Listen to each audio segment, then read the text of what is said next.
entitled parents' husband used me as free childcare, so I ruined his party. The doorbell rang at exactly 8:47 a.m., and I already knew what fresh hell awaited me on the other side. Through the peephole, I could see Jessica from Mike's accounting department bouncing a fussy toddler on her hip while her 6-year-old picked his nose with the dedication of an archaeologist. "Hi, honey," she chirped when I opened the door, already pushing past me into my living room. "Mike said you absolutely love having the kids over, and this conference call with Tokyo is make or break for the Henderson account." I stood there in my coffee-stained pajamas, laptop still warm on the kitchen table where I'd been working on a logo design due by noon, watching this woman I'd met exactly twice dump her children's overnight bags in my hallway like she was checking into a hotel. "I never agreed to," I started, but she was already kissing the air near my cheek. "You're such a lifesaver." They've had breakfast, but Emma gets cranky if she doesn't have her crackers by 10. The goldfish ones, not the cheese ones, she'll have an absolute meltdown. "Tommy needs to practice his spelling words, and please don't let him watch anything with violence." "Oh, and Emma's going through a phase where she only responds to Princess Emma, so just go with it. I'll be back by 3. The door slammed shut before I could protest. Princess Emma immediately started crying, and Tommy had somehow already found my art supplies and was drawing what appeared to be a dinosaur eating a school bus on my client's sketches. This was the 4th time this month. I called Mike, my hands shaking with rage as I tried to peel a crayon off my laptop screen. "Hey babe, what's up?" His voice had that distracted quality that meant he was scrolling through emails. "What's up? What's up?" "Jessica just dropped off her kids again. I'm supposed to finish the Morrison project today, and now I'm apparently running an unlicensed daycare." "Oh, that." I could practically hear him shrugging. "She seemed really stressed about this call, and you work from home anyway. It's not like you had real plans." Not like I had real plans. 6 months ago, when I'd finally gotten brave enough to leave my soul-crushing corporate job to build my freelance design business, Mike had been so supportive. He bragged to everyone about his entrepreneur wife and how proud he was that I was following my dreams. Apparently, what he'd actually heard was free babysitting service now available. "This is my job, Mike. My actual job that pays actual money. Money we need for the mortgage and groceries in. Look, can we talk about this later? I'm swamped here. Just put on a movie for them or something. You're being dramatic." Dramatic. I hung up and stared at the chaos erupting in my once peaceful home office. Tommy had found my good brushes and was painting the coffee table. Emma was screaming because she couldn't find her blankie in a bag I'd never packed. My client deadline was ticking closer, and I had approximately 0 chance of meeting it with 2 tiny tornadoes destroying everything I'd worked for. But as I watched Tommy's sticky fingers leave prints on my computer monitor, something cold and sharp crystallized in my chest. Next Friday was Mike's big networking party. The one he'd been planning for months to impress his boss and land the promotion he'd been chasing. The one where he'd casually mentioned that a few people might need childcare during the event. I smiled for the first time all morning, and even Princess Emma stopped crying. That afternoon, after Jessica finally collected her offspring and surveyed the wreckage they'd left behind, I did something I hadn't done in months. I opened a bottle of wine at 3:30 p.m. and sat down to really think. My laptop screen had a permanent crayon mark across it. My client presentation looked like abstract art after Tommy's improvements. And somewhere in the couch cushions was Emma's treasure, a half-eaten sandwich she'd hidden for later. I called my sister Beth, because I needed someone to tell me I wasn't losing my mind. He said, "What now?" Beth's voice went up 3 octaves when I explained Mike's latest dismissal of my work. That I'm being dramatic. And apparently, Jessica isn't the only one who thinks I'm running a drop-in daycare center. Last week it was Dave from his softball team, and before that, some woman from his gym dropped off twins because she heard I was amazing with kids. "Sarah, this is insane. You know that, right? Like, actually unhinged behavior from your husband." I took another sip of wine. The worst part is, I think he genuinely believes he's doing people favors. Like I'm just sitting here all day eating bonbons and watching soap operas, dying for something to do. "What did you make last month from your business?" $4,200. From your fake job where you have fake deadlines and fake clients." When she put it like that, it sounded even more ridiculous. But hearing someone else validate my anger felt like oxygen after drowning. That's when Mike walked through the door, whistling, completely oblivious to the crime scene his morning had created. "Hey babe. How were the kids?" Jessica said they were angels. He kissed the top of my head and grabbed a beer from the fridge, stepping over the scattered goldfish crackers like they were part of the decor. "Mike, we need to talk." "Sure, after dinner though? I've got to prep for tomorrow's meeting." He paused, seeming to notice my expression for the first time. "Why do you look upset? And why is there paint on the coffee table?" I gestured around the disaster zone that used to be my workspace. "Because your friend's children treated our house like a playground while I was trying to work. It's just kid stuff, Sarah. It'll wash off." "That's not the point." He sighed, and I could see him mentally preparing his dealing with irrational wife face. "Look, I know you're stressed about the business thing, but helping out friends is just what people do. You're home anyway, and kids love you." "Business thing?" "You know what I mean." But I was stuck on those 2 words. Business thing. Like my freelance work was a hobby. Like the clients who trusted me with their brands were just playing pretend. Like the money I deposited into our joint account every month was Monopoly cash. "Next Friday," I said carefully, "your networking party. Exactly how many children am I expected to watch?" Something flickered across his face, guilt, maybe, or just annoyance at being caught. "It's not that many. Maybe 6 or 7 kids? Come on, it's one night, and this party could change everything for us. Peterson's going to be there, and if I can get him to notice me. 6 or 7 kids. During his most important professional event. While he schmoozed and networked and built his real career, I'd be wiping noses and preventing toddlers from destroying our house." "Of course," I said sweetly. "I'd be happy to help." The relief on his face was almost comical. "Really? Thanks, babe. I knew you'd understand." Oh, I understood perfectly. And next Friday was going to be very educational for everyone involved. The next morning, I started my research. While Mike was at work, probably telling more colleagues about his wonderful wife who just adores children, I made a list of every person who dropped kids off at our house in the past 6 months. The pattern was even worse than I thought. There was Jessica from accounting, obviously. Dave from the softball team had brought his 3 boys twice. Mike's gym buddy Carl had dropped off his twin daughters during their emergency date night. Even Mike's boss had somehow gotten the impression that I ran an informal childcare service. His assistant had called last month asking about my rates. My rates. Like I was actually running a business. I called the assistant back, introducing myself as Mike's wife. Oh my goodness, yes, she gushed. Mr. Peterson has been raving about how wonderful you are with children. He said Mike mentioned you might be available for his grandson's birthday party next weekend? He's willing to pay quite well. Pay. Mike's boss was willing to pay me for childcare services that Mike had apparently been advertising without my knowledge. I'm sorry, I said carefully, but there might be some confusion. What exactly did Mike tell Mr. Peterson about me? Well, that you're fantastic with kids and looking to expand your, what did he call it, your home-based childcare business. Mr. Peterson said Mike mentioned you were hoping to grow your client base? I hung up and stared at my phone. Mike wasn't just volunteering me as free babysitting for friends. He was actively marketing me as a childcare provider to his professional contacts, while simultaneously dismissing my actual business as a hobby. The betrayal hit deeper than I'd expected. Every time I'd complained about the surprised children, every time I'd tried to explain that I was working, he'd made me feel like I was being selfish. But he'd been building an entire narrative about me that I'd never consented to. My phone buzzed with a text from Jessica, emergency. Can you take the kids Thursday? Promise it's the last time before the party. Face blowing a kiss. Instead of my usual reluctant agreement, I typed back, of course. Can't wait. Then I opened a new browser tab and started shopping. Energy drinks. Lots of them. Glitter. The finest, most impossible to clean kind. Musical instruments. Specifically, a set of toddler drums and some plastic recorders. Face paint. Washable, but definitely the kind that would stain clothes. And finally, the piece de resistance, a party pack of temporary tattoos featuring skulls, flames, and what appeared to be motorcycles. Thursday arrived with Jessica's predictable doorbell ring. This time, I was ready. You're a lifesaver, she chirped, hustling past me with Emma and Tommy in tow. This client meeting could make or break my quarter. No problem at all, I said, my smile probably a little too bright. I planned some really fun activities for today. An hour later, both kids were happily decorated with temporary tattoos, their faces painted to look like tiny metalheads, drumming enthusiastically while chugging juice boxes I'd mixed with just enough energy drink to make them energetic. When Jessica returned at 5, her face went through a spectacular series of expressions. What happened to them? Tommy beamed at his mother, his skull tattoo gleaming on his forehead while he beat out a rhythm that sounded like a construction site. Sarah taught us rock and roll. Emma, resplendent in her flame tattoos and blackface paint, was bouncing off the walls with enough energy to power a small city. Princess Emma wants more drums. The tattoos are temporary, I assured Jessica as she stood frozen in my doorway. Should wash off in a week or 2. A week or 2? Maybe 3. They're really high quality. I watched her load her tiny goth children into her minivan, Tommy still drumming on everything within reach while Emma shrieked lyrics she'd apparently improvised about being a rock princess. Phase 1, complete. Now for the main event. Friday arrived with a kind of crisp autumn weather that makes everything feel possible. I woke up early, practically vibrating with anticipation as I watched Mike fuss over every detail of his precious networking party. The caterers will be here at 4, he muttered, adjusting his tie for the 3rd time.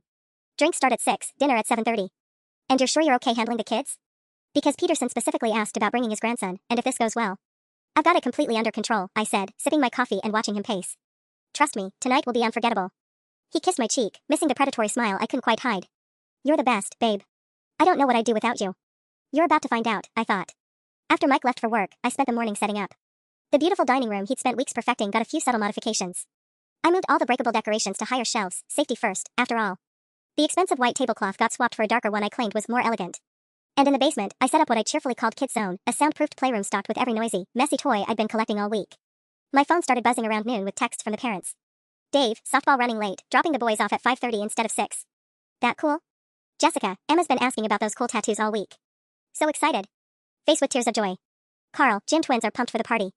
Fair warning, they found your number somehow and might call to ask about face painting. And then, the crown jewel, a text from an unknown number. Hi. This is Margaret Peterson, Richard's daughter-in-law. Your husband gave me your number, so excited to meet the famous Sarah. Dropping off little Richie at 5:45. He's been bouncing off the walls about the special activities Mike mentioned. Peterson's grandson. Mike's boss's grandson was going to be part of my masterpiece. I screenshotted every single message. By 4 o'clock, the caterers had transformed our main floor into something from a magazine. Crystal glasses caught the light, elegant appetizers dotted silver trays, and everything screamed serious professional networking event. Mike came home at 4:30, surveying his domain with obvious satisfaction. This looks perfect, he said, straightening a napkin. Peterson texted that he's really looking forward to meeting you properly. Apparently his daughter-in-law has been raving about your services ever since he mentioned you. My services? You know, the babysitting thing. She said you sound like exactly what their family needs for regular help. The audacity was breathtaking. Not only had you been advertising me without permission, but now Peterson's family was expecting to hire me as their regular childcare provider. Based on lies Mike had told about a business I didn't want and had never agreed to start. That's wonderful, I said. I can't wait to show them exactly what kind of service I provide. The doorbell rang at exactly 5:30. Dave's three boys tumbled through the door like a small army, followed immediately by Carl's twins, then Jessica with her freshly detattooed but still energetic offspring. And finally, the piece de resistance, Margaret Peterson, immaculately dressed and clearly wealthy, holding the hand of a cherubic 8-year-old with perfectly combed hair and a little bow tie. You must be Sarah. Margaret gushed. Richard has told us so much about your wonderful childcare business. Richie is so excited, aren't you, sweetheart? Little Richie nodded politely, his grandfather's eyes and his grandmother's perfect manners. He was going to be the star of tonight's show. I planned some very special activities, I told Margaret. Richie's going to have an experience he'll never forget. Wonderful. Richard mentioned you might have availability for regular sitting? We've been looking for someone trustworthy for months. Over Margaret's shoulder, I could see Mike greeting his first guests, his chest puffed with pride as he played the role of successful host. Peterson himself walked through the door, scanning the room with the calculating gaze of a man who controlled other people's careers. Let's go have some fun, I told the 7 children now assembled in my living room. Game time. The first hour of Mike's precious networking party went exactly according to plan, his plan, not mine. Through the kitchen window, I could see him working the crowd on our back patio, gesturing animatedly while Peterson nodded approvingly. Crystal glasses clinked, laughter floated through the air, and everything looked picture perfect from the outside. Meanwhile, in the basement kids zone, I was conducting my own kind of networking. Alright, everyone, I announced to my captive audience of 7 children, ranging from Emma's energetic 4 years to little Richie Peterson's polished 8. Who wants to learn how to make the loudest sounds possible? The response was immediate and enthusiastic. Even Richie, despite his bow tie and perfect manners, lit up at the prospect of sanctioned chaos. I distributed my carefully curated arsenal, tambourines, maracas, those plastic recorders that could wake the dead, and the crown jewel, a full set of toddler drums that I borrowed from my neighbor's garage sale pile. Now, the secret, I said, crouching down to their level with a conspiratorial air of someone sharing state secrets, is that grown-ups love it when kids are creative and expressive. So tonight, we're going to be the most creative and expressive we can possibly be. 20 minutes later, I had created a marching band of chaos. 7 children, armed with instruments and infinite energy, ready to showcase their talents to the sophisticated crowd upstairs. But first, phase 2. Who wants temporary tattoos? The cheer was deafening. Even Margaret Peterson's perfectly groomed grandson was bouncing on his toes as I unveiled my collection. Skulls, flames, dragons, and, my personal favorite, a series that spelled out rock star in bold letters across multiple pieces. My mommy says I can't have tattoos, whispered one of Carl's twins. These are special, I assured her. They're just for tonight. Like dress up, but more fun. Within 30 minutes, I had transformed Peterson's angelic grandson into a tiny biker, complete with flame tattoos crawling up both arms and a skull adorning his forehead. His bow tie now looked delightfully incongruous against his badass new aesthetic. My phone buzzed with a text from Mike, everything okay down there? Haven't heard much noise. I glanced at my newly decorated crew, all clutching instruments and practically vibrating with excitement to show off their makeovers. Everything's perfect, I texted back. The kids are being so good. You should bring Peterson down to see how well his grandson is doing. 3 dots appeared immediately, then, really? He was just saying how proud he is of Richie's good behavior at events like this. Oh, he should definitely see this. Richie's been such a little angel. I could practically see Mike's relief through the phone. His precious networking was going smoothly, the kids were contained, and his boss was impressed. Everything was falling into place for him. Time to change that. Alright, rock stars, I announced to my small army, who wants to go upstairs and show everyone your amazing new looks. The stampede was immediate. 7 children, decorated like tiny members of a motorcycle gang and armed with the world's most obnoxious instruments, thundered up the basement stairs like a musical avalanche. I followed behind them, my phone already recording, as they burst through the kitchen door and into Mike's elegant networking paradise. The effect was instantaneous and beautiful. Peterson, mid-sentence in what looked like a very important conversation, turned just in time to see his grandson, his perfectly mannered, bow-tied grandson, emerge from the basement looking like he'd joined a toddler death metal band. Grandpa! Richie shrieked with joy, his skull tattoo gleaming under the soft party lighting. Look! I'm a rock star. The tambourine in his small hand crashed against the recorder he'd somehow acquired, creating a sound that could strip paint. And that was just the beginning. The domino effect was spectacular to watch. Peterson's face went through what I can only describe as the 5 stages of grief and fast forward. Denial, blinking rapidly as if his grandson might transform back into a proper child. Anger, his jaw clenched so tight I worried about his dental work. Bargaining, looking around frantically for an explanation that would make this make sense. Depression, his shoulders sagged as the reality sank in. And finally, acceptance, the cold, calculating acceptance of a man who was mentally revising every opinion he'd ever formed about Mike's household management skills. Richard. Margaret's voice cut through the cacophony like a knife. She'd followed the sound of chaos from wherever she'd been networking, and her designer heels clicked against our hardwood floors with the precision of a countdown timer. What on earth? That's when she saw her son. Little Richie, oblivious to the mounting horror of the adults, had found his audience and was making the most of it. He'd recruited Tommy and one of Carl's twins into an impromptu drum circle, their instruments creating a rhythm that sounded like someone dropping pots and pans down a staircase. Look, Mama, he called out, pointing to the elaborate skull tattoo on his forehead. Sarah made me beautiful. The word beautiful echoed across the suddenly silent patio. Every conversation had stopped.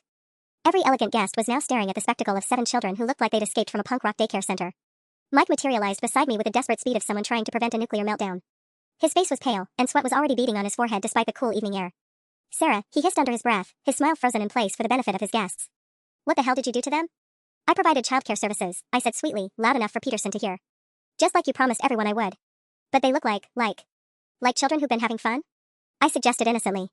I thought you said I was so good with kids. Everyone seems to think I should be running a childcare business. Margaret Peterson had reached us by then, and she was staring at her transformed grandson with the expression of someone who'd discovered a snake in her purse.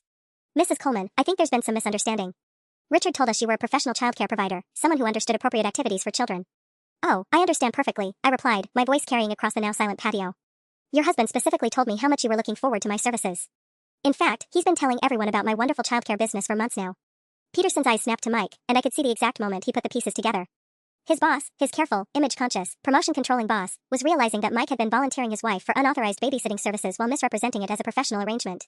Mike, Peterson's voice was dangerously quiet. Could I speak with you privately? But before Mike could respond, Jessica burst through the crowd, having tracked the sound of mayhem to its source. She took one look at Emma, who had somehow acquired additional tattoos since I'd last seen her and was now sporting what appeared to be a temporary tramp stamp reading Princess Power, and her voice went up 3 octaves. Sarah, what did you do to my daughter? I provided the services your text requested, I said, pulling out my phone and reading directly from her message. Quote, Emma's been asking about those cool tattoos all week. So excited. End quote. That's not what I meant. Really? Because you seemed very excited about the tattoos when you picked her up Thursday. You said they were high quality and would last weeks. The crowd was growing larger as more guests gravitated toward the drama. Mike's carefully curated networking event was transforming into a spectacle, with his professional contacts as unwilling audience members to what was rapidly becoming a very public marital dispute. And we were just getting started. Dave from Mike's softball team pushed through the crowd just as his middle son discovered that the fancy crystal water glasses made an absolutely delightful ringing sound when tapped with drumsticks. What the Dave's words died in his throat as he took in the sight of his 3 boys, now resembling a miniature biker gang complete with flame tattoos and matching mohawks I created with what was definitely not washable hair gel. Daddy, look, his youngest announced proudly, striking a pose that showed off the elaborate dragon tattoo spiraling down his arm. Sarah taught us about artistic expression. I watched Mike's face cycle through several shades of red as more parents began arriving to collect their children, each discovery more horrifying than the last. Carl's twins had somehow managed to get glitter embedded in their hair, the industrial strength craft kind that would probably require professional removal. Tommy was demonstrating his new war cry technique to anyone within earshot, a sound that could probably be heard 3 blocks away. But the real masterpiece was still Richie Peterson, who had apparently found my emergency stash of energy drinks and was now bouncing around the patio like a caffeinated pinball, his bow tie askew and his skull tattoo catching the light as he narrated his transformation to anyone who would listen. And then Sarah said I could be whoever I wanted to be, he shouted to a horrified cluster of Mike's coworkers, his voice carrying the manic enthusiasm of a child who discovered both sugar and philosophy in the same evening. So I chose to be a rock god. Margaret Peterson looked like she was about to faint. Richie, sweetheart, we need to get you cleaned up. No. Richie's voice reached a pitch that made several people wince. I'm beautiful. Sarah said so. I don't want to go back to being boring. The word boring hit the crowd like a slap. These were Mike's professional contacts, people who prided themselves on their sophisticated tastes and appropriate behavior. Being called boring by an 8-year-old hopped up on energy drinks and covered in skull tattoos was apparently not part of their networking expectations. Peterson himself had gone very, very quiet, which somehow seemed more ominous than if he'd been yelling. He was watching his grandson's meltdown with the calculating gaze of someone performing complex mental math, and Mike was definitely coming up in the red. Sarah. Mike's voice was strained, and he was gripping my arm with enough force to leave marks. Kitchen. Now. Oh, but I can't leave the children unsupervised, I said loudly, gesturing to my small army of chaos agents who were now teaching some of the other guests their new drumming techniques. You said I was responsible for childcare tonight. That's my job, remember? This isn't childcare, this is... What? What is this, Mike? I turned to face him fully, knowing that every word was being absorbed by his captive audience of horrified colleagues. Because I'm just doing exactly what you told everyone I do. You said I run a childcare service. You said I'm available for parties and events. You've been advertising my services for months. I never said. Really? I pulled out my phone and scrolled to the screenshot I'd saved from Peterson's assistant. Because according to this, you told your boss I was looking to expand my home-based childcare business and hoping to grow my client base. Were you lying to him? The silence that followed was deafening. Even the children had momentarily stopped their chaos to listen, sensing that the real drama was happening between the adults. Peterson stepped forward, his voice cutting through the tension like ice. Mike, is it true that you've been misrepresenting your wife's activities to myself and other colleagues? Mike opened and closed his mouth several times, looking like a fish gasping for air. Sir, I can explain. Because if I'm understanding correctly, you've been telling people that Sarah runs a professional childcare service, while simultaneously, Peterson glanced around at the destruction, the tattooed children, the horrified parents. This is the result. It's not usually like this, Mike stammered. She's great with kids, really, she just... Had a bad day? Peterson's voice was arctic. Michael, do you understand that I've been recommending your wife's services to my country club friends? That I told the Hendersons she might be available for their anniversary party next week? The color drained from Mike's face entirely. The Hendersons? Mike's voice cracked like a teenager's. Sir, you don't understand. Sarah's just been having a rough patch with her business thing. Business thing? I interrupted, my voice sharp enough to cut glass. Is that what you call it when I made $4,200 last month? When I missed 3 client deadlines because your friends kept dumping their kids on me without warning? A murmur rippled through the crowd. $4,200 wasn't pocket change, and everyone there knew it. Mike's dismissive business thing suddenly sounded a lot less reasonable. Peterson's eyebrows shot up. You make $4,200 a month from freelance work, and Michael has been interrupting that to provide free childcare? Not just free, I said, my anger finally finding its voice. Unauthorized. I never agreed to watch anyone's children.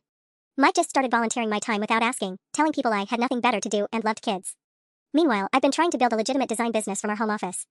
Margaret Peterson was staring at Mike like he'd grown a second head. You've been sabotaging your wife's income to provide free babysitting for your coworkers? It's not sabotage.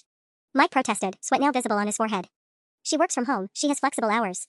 I missed the Morrison contract because Jessica's kids destroyed my presentation, I continued, my voice carrying across the silent patio.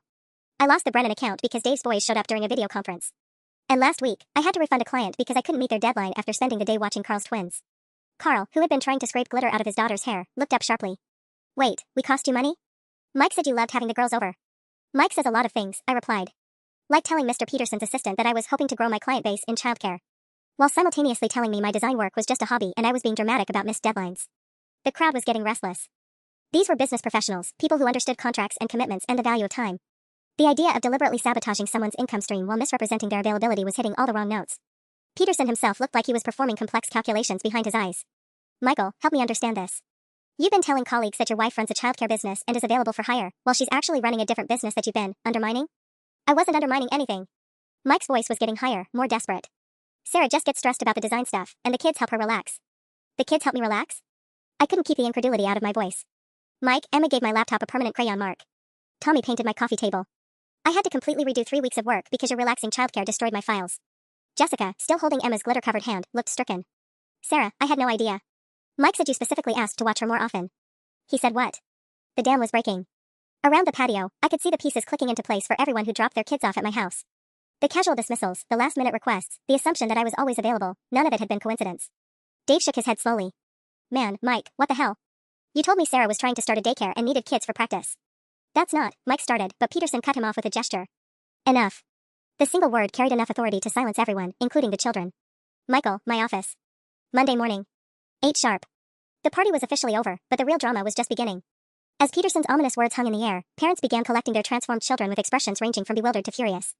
I watched Mike's carefully constructed professional network crumble in real time, and honestly, I felt lighter than I had in months. Margaret Peterson was trying to coax Richie toward the door, but her grandson had other plans. I don't want to leave, he wailed, clutching his drumsticks like lifelines. Sarah understands me. She says I don't have to be perfect all the time. Margaret's face went through another complicated series of expressions. Richie, sweetheart, we need to. No. I want to stay with Sarah. She doesn't make me sit still and be quiet. His voice reached frequencies that probably violated noise ordinances. I want to be a rock god forever. Peterson himself had gone stone-faced silent, which somehow felt more dangerous than yelling. He was watching his perfectly groomed grandson's complete meltdown while simultaneously processing the fact that his subordinate had been running some kind of unauthorized childcare scam using company relationships. Michael, Peterson's voice could have frozen hell itself. I think we need to discuss your understanding of professional boundaries. And your definition of honesty. Mike looked like he was about to throw up. Sir, if I could just explain. Oh, please do explain, Jessica interrupted, her voice dripping with sarcasm as she attempted to detach a tambourine from Emma's death grip. Explain how you told me Sarah was dying for more kids to practice on when she was actually losing paying clients because of my daughter. Carl was nodding grimly while trying to remove what appeared to be a skull and crossbones temporary tattoo from his twin's cheek. Yeah, and you told me she was building her portfolio for her childcare business. Man, I even bought her that world's best babysitter mug for Christmas because I thought she'd appreciate it. The mug. I remembered that mug, remembered wondering why Carl thought I wanted it, remembered Mike's sheepish smile when he'd claimed it was just a thoughtful gift. Another piece of his elaborate deception. You've been telling different lies to different people, I said, the full scope of his manipulation finally becoming clear. You told Peterson I was looking to expand my childcare business to make yourself look good, like you had a well-connected wife who could help with networking favors. You told the parents I was practicing or building a portfolio to make them feel like they were helping me. And you told me everyone was just desperate and needed help because you knew I couldn't say no to genuine emergencies. Mike's face was cycling through colors that didn't exist in nature. Sarah, please, not here. Why not here? My voice was getting louder, and I realized I didn't care. You made this public when you started advertising my services without my permission. You made this public when you told your boss I ran a business I never agreed to run. You made this public when you sabotaged my actual career for months. Dave was shaking his head, still trying to process the scope of the deception. Dude, this is seriously messed up. Sarah, how much money did you actually lose? I pulled out my phone and scrolled through my banking app. Conservatively? About $8,000 in missed contracts over the past 4 months. Plus the cost of replacing equipment your kids damaged, and the late fees I had to pay when I couldn't meet deadlines. The silence that followed was deafening. $8,000 wasn't play money to anyone there, and the idea that Mike had cost his wife that much income while treating her work like a hobby was clearly hitting home. Peterson's voice, when it came, was deadly quiet. $8,000, Michael. Your wife lost $8,000 because of your misrepresentations. It wasn't intentional. Mike burst out, desperation making his voice crack. I was just trying to help people, and Sarah's home anyway. I'm home because I work from home, I snapped. There's a difference. But the real revelation was yet to come, and it arrived in the form of Peterson's phone buzzing with what was clearly an urgent message. Peterson's phone buzzed again, insistently, and his expression darkened as he read whatever message had just arrived. The silence stretched uncomfortably as his thumb moved across the screen, typing what looked like a terse response. Michael, Peterson said without looking up from his phone, it seems we have an additional problem. My assistant just received a very interesting call from the Henderson family. Apparently, they've been expecting Mrs. Coleman to provide childcare services for their anniversary celebration tomorrow night. They've already paid a deposit. My blood turned to ice. They paid a what? A deposit, Margaret Peterson repeated slowly, her voice carrying the kind of dangerous calm that preceded explosions. Richard, are you telling me that money has actually changed hands? Peterson's fingers were white-knuckled around his phone. $300. Paid to someone using your wife's name and your home address as a business location. The patio went dead silent except for the sound of Emma's tambourine, which she was still shaking with the rhythm of a funeral march. Even the children seemed to sense that something catastrophic was unfolding. I don't understand, I said, but even as the words left my mouth, I had a terrible suspicion that I understood perfectly. Mike's face had gone beyond pale into a sickly gray color. Sarah, I can explain. You took money? My voice cracked on the words. You actually took money for services I never agreed to provide? It wasn't like that. Henderson insisted on paying in advance, and I was going to tell you. When? I was standing now, my hands shaking with rage. When were you going to tell me that you'd literally sold my time to your boss's friends? After I showed up to their house tomorrow not knowing I was supposed to be working? Peterson was staring at Mike like he'd discovered a particularly disgusting species of insect. Michael, please tell me you didn't deposit that money into your personal account. The silence that followed was answer enough. Oh my God, Jessica breathed, still struggling with Emma's glitter situation. Mike, that's fraud. That's actual fraud. It's not fraud. Mike protested, but his voice had the hollow ring of someone who knew they were drowning. I was going to give Sarah the money, and she would have done a great job. Without my consent. I shouted. You sold my labor without my consent and kept the money. Carl was backing away slowly, pulling his twins with him. Man, this is way beyond messed up. This is criminal. But the real bombshell was still coming. Peterson's phone buzzed a third time, and when he looked at the screen, his expression shifted from fury to something that looked almost like pity. Michael, he said softly, how many deposits have you collected? The question hung in the air like a sword. Mike's mouth opened and closed soundlessly, and I realized with crystalline clarity that the Henderson deposit wasn't an isolated incident. How many, Mike? I whispered. It's not what you think. How many? The explosion of my voice sent Richie into another wailing fit, but I was beyond caring about volume control. Peterson was scrolling through his phone with the grim efficiency of someone conducting an audit, and I could see him finding things that made his jaw tighten with each discovery. The Morrison account, I said suddenly, pieces clicking into place. The one I lost because of Jessica's kids. They paid you, didn't they? For childcare during their company retreat. Mike's silence was confession enough. The Brennan account too. And probably others. My voice was getting steadier as my rage crystallized into something cold and sharp. You've been running an entire business using my name while sabotaging my actual business. You're not just a liar, Mike. You're a thief. Peterson looked up from his phone, and his expression promised that Monday morning's meeting was going to be even worse than Mike could imagine. Peterson cleared his throat, and the sound cut through the chaos like a judge's gavel. Michael, according to my records, you've collected deposits from at least 6 different families over the past 3 months. All for childcare services. All using your wife's name. The number hit me like a physical blow. 6 families. How much money had he stolen from me? How many contracts had I lost while he was literally profiting off my sabotage time? That's impossible, I whispered, but even as I said it, I was remembering all the mysterious bonuses Mike had mentioned lately. The extra money he'd casually deposited into our joint account, claiming his boss was really happy with his networking efforts. The deposits total $1,800, Peterson continued, his voice clinical now.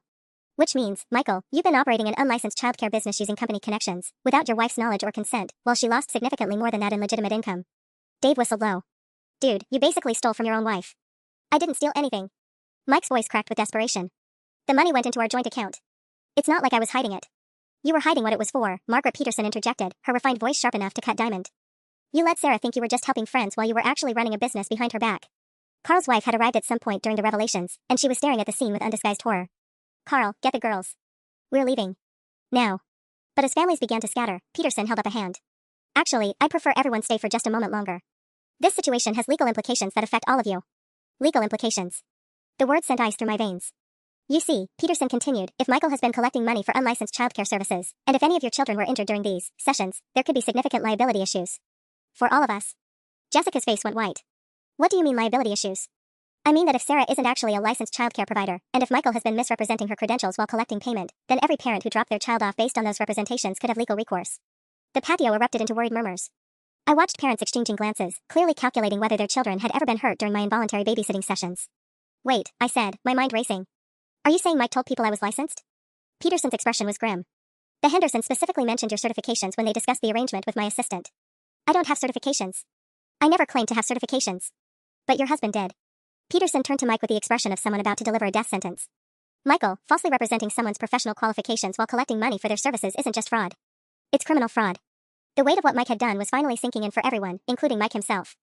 He looked like a man watching his entire life collapse in real time. I never said she was certified, he stammered. I just said she was really good with kids. According to the Hendersons' contract, Peterson interrupted, they specifically requested someone with professional childcare credentials and liability insurance. Someone confirmed those qualifications on your wife's behalf. My legs felt weak. Mike, please tell me you didn't. I thought you could just get the certifications later, he burst out. It was only supposed to be temporary, just until you got your design business more stable. The admission hung in the air like a toxic cloud. He'd not only stolen money and sabotaged my career, but he potentially exposed us to lawsuits from every family whose children I'd watched. And based on the expressions around me, several of those families were already calculating damages. The legal implications were sinking in around the patio like poison gas. I could see parents mentally cataloging every scrape, every bump, every moment their children had been in my care while Mike collected money under false pretenses. Oh God, Carl's wife whispered, pulling her twins closer. Mia fell down the stairs last month during one of those playdates. We didn't think anything of it because we thought Sarah was a professional. Emma got that rash after the finger painting session, Jessica added, her voice getting higher. I assumed it was normal because you were supposed to be experienced with allergies. Each revelation felt like another nail in my coffin. Mike hadn't just stolen money and sabotaged my business, he'd created a legal nightmare that could destroy us financially. Peterson was already on his phone again, typing rapidly. I'm contacting the company's legal department. If Michael has been using his position here to facilitate fraudulent business dealings, the firm could be liable as well. Wait, I said desperately, my mind racing through the implications. Mr. Peterson, I had no idea any of this was happening. I never claimed to be licensed, I never agreed to take money. I understand that, Mrs. Coleman, Peterson replied, but his tone wasn't reassuring. However, from a legal standpoint, the fact that deposits were made into your joint account complicates your claim of ignorance. Mike looked like he was about to vomit. Sir, please, Sarah is completely innocent in this. I handled everything. Which is exactly the problem, Michael. Peterson's voice could have frozen fire. You potentially implicated your wife in a fraud scheme, exposed our firm to liability claims, and damaged multiple business relationships. The board is going to want answers. My phone started buzzing with notifications, and I looked down to see messages flooding in from numbers I didn't recognize. Word was apparently spreading beyond the party. Unknown number, hi. Got your info from the Petersons. Heard you're amazing with special needs kids? My autistic son needs care next week. Another, desperate for NYE babysitter. We'll pay premium for your professional services. And another, the Hendersons said you're the best in the city. Do you have availability for twins with food allergies? Mike, I said slowly, showing him my phone, how many people did you give my number to? His face somehow went even paler. I might have mentioned your services to more people than I thought. How many more people? Sarah, I can explain. How many? Peterson was watching our exchange with the expression of someone witnessing a car crash in slow motion. Michael, please tell me you haven't been advertising these services beyond your immediate circle. I wanted to help people. And the networking opportunities were really good for my career. The admission hit like a bomb. Mike hadn't just been running a small-scale fraud, he'd been actively marketing my unauthorized services to advance his own professional standing. Margaret Peterson was scrolling through her own phone now, her face growing more horrified by the second. Richard, I'm seeing social media posts about this. Someone's already shared photos of the children from tonight. With their faces painted. And those tattoos. My blood turned to ice. If parents were posting pictures of their tattooed, glittered children online, connecting those images to my name and address. We need to leave, Carl announced, scooping up his daughters. Before this gets any worse. But Peterson held up a hand. I'm afraid it's too late for that. My legal team is going to need statements from everyone here. This situation requires immediate damage control. Dave was already on his phone, presumably calling someone about the legal implications. Jessica looked like she was calculating whether Emma's various mishaps over the months constituted grounds for a lawsuit. And through it all, Mike stood frozen, finally understanding that his networking scheme had just exploded his entire life. The party was officially over, but the real consequences were just beginning. As the crowd began to disperse in panicked whispers, my phone rang. The caller ID showed a number I didn't recognize, but given the circumstances, I answered anyway. Is this Sarah Coleman? The voice was crisp, professional, and absolutely terrifying in its formality. Yes? This is Detective Rivera with the Fraud Division. We've received multiple reports tonight regarding unauthorized childcare services and potential licensing violations. I need to speak with you immediately. My knees nearly gave out. Detective, I think there's been a misunderstanding. Ma'am, I'm going to need you and your husband to remain available for questioning. We're currently investigating complaints of unlicensed childcare operations, misrepresentation of professional credentials, and possible child endangerment. Child endangerment. The words hit me like a physical blow. Peterson, who had clearly overheard the conversation, stepped closer with his phone pressed to his ear. Yes, this is Richard Peterson. I need to speak with your senior partner immediately. It's regarding an employee who may have implicated the firm in fraudulent activities. Mike looked like he was about to collapse. Sarah, please, you have to believe me. I never meant for it to go this far. Stop talking, I hissed at him, watching as more parents pulled out their phones. Some were calling lawyers, others were documenting everything with photos. Carl's wife was taking pictures of her daughter's tattoos while speaking rapidly to someone who was clearly legal counsel. That's when Margaret Peterson made the announcement that turned my blood to Arctic slush. Richard, she called to her husband, her voice carrying across the patio with crystal clarity. I just spoke to Barbara Henderson.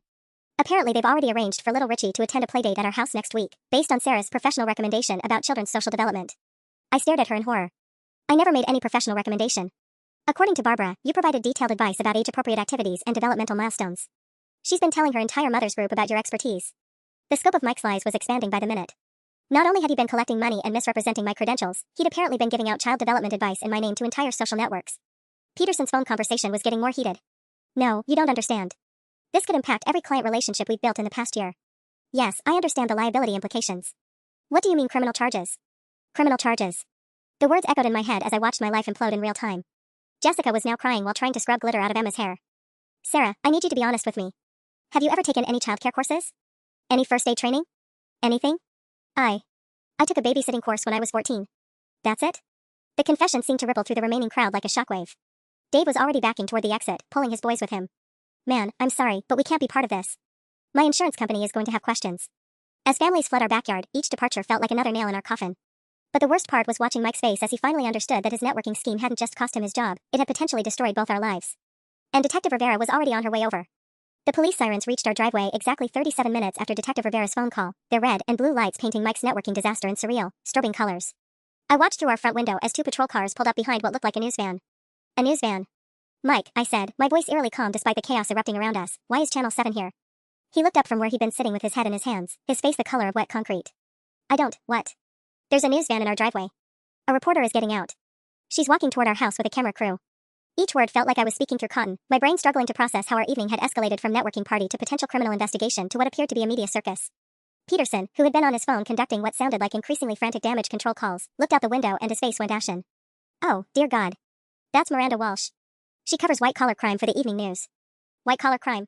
I repeated numbly. Margaret Peterson was pacing our living room like a caged animal, her designer dress incongruous against the backdrop of scattered toys and abandoned musical instruments. Richard, if this makes the news, if Richie's face appears on television covered in those tattoos. She didn't need to finish the sentence. I could see the implications spiraling out like ripples from a stone dropped in still water. Peterson's reputation. The law firm's reputation. Mike's career. Our marriage. Our financial future. All of it circling the drain because my husband had decided to play entrepreneur with my life. Detective Rivera's knock on the front door was professional, measured, and absolutely terrifying in its authority. Mrs. Coleman? I'm Detective Rivera. We spoke on the phone.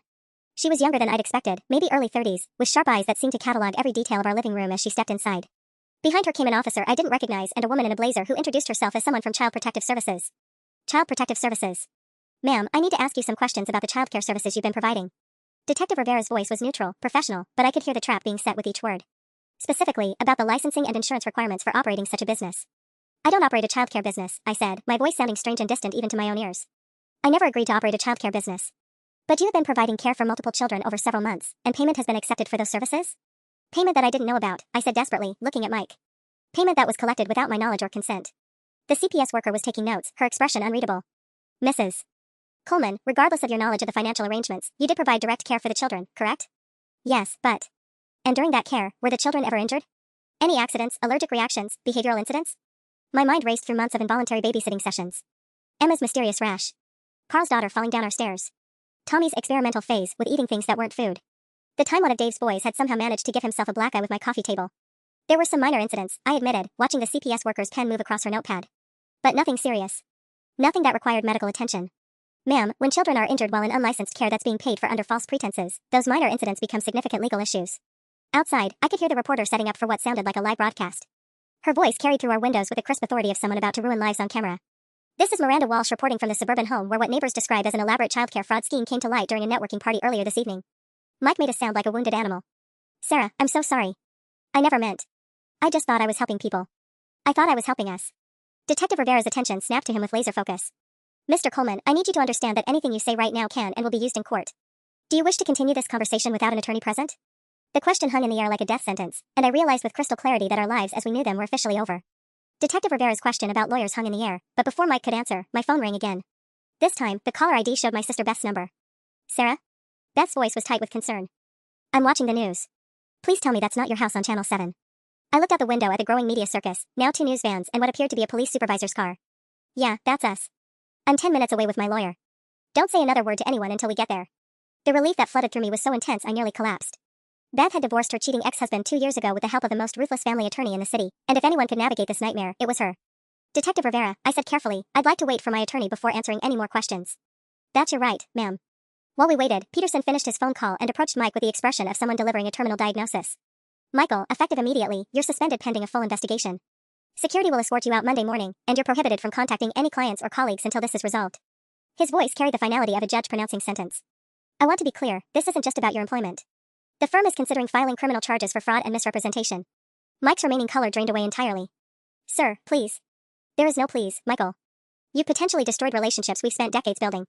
That's when Beth burst through our front door like an avenging angel in a power suit, followed by the most intimidating woman I'd ever seen, tall, silver-haired, and radiating the kind of authority that made everyone in the room straighten unconsciously. I'm Victoria Cross, the lawyer announced. I represent Mrs. Coleman. This interview is over until I've had time to consult with my client. Detective Rivera nodded respectfully. Ms. Cross. We'll need to schedule formal interviews within the next 48 hours. My client will cooperate fully, but only after I've reviewed all documents and evidence. And I want a complete list of every person who's made accusations. As the legal machinations began, Margaret Peterson was trying to coax Richie toward the door.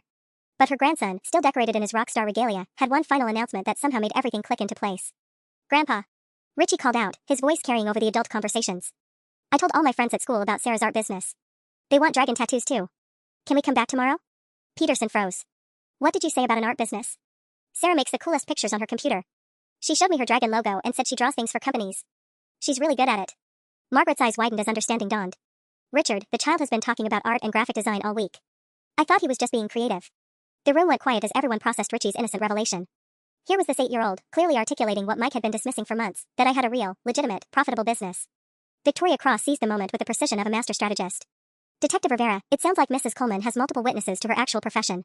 I'd suggest investigating who's been misrepresenting her work rather than questioning her qualifications. As if choreographed, my laptop chimed with an email notification. I glanced at the screen and saw a message from a potential client who'd found my portfolio online, someone offering a $15,000 contract for a complete rebrand.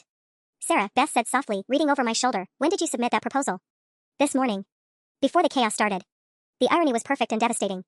While Mike had been sabotaging my design career to fund his fake childcare business, my real work was attracting exactly the kind of high-value clients he claimed didn't exist. Victoria Cross was already on her phone, her voice cutting through the room. Yes, I need a forensic accountant. We're going to trace every penny and prove my client was the victim of financial fraud by her own husband. 3 months later, I was signing the lease on my new downtown office space, paid for entirely with the settlement money from Mike's fraud case and the surge of clients I'd gained after the story went viral. Turns out, people were very interested in hiring the designer who'd been so dedicated to her work that she'd unknowingly become a victim of her husband's scheme. Mike pled guilty to fraud and got 2 years of probation plus restitution payments that would continue long after our divorce was finalized. Peterson's firm settled with all the affected families and implemented new policies about employee conduct. And Richie Peterson? His parents enrolled him in art classes after he wouldn't stop talking about Sarah's cool dragon pictures. He sent me a drawing last week, a crayon masterpiece of a fire-breathing dragon wearing a business suit, which I prominently displayed in my new office lobby. The best part isn't the successful business or even the vindication. It's the quiet mornings in my studio, working on projects I chose, interrupted only by clients who respect my time and pay my worth. My time, my terms, my success. Finally,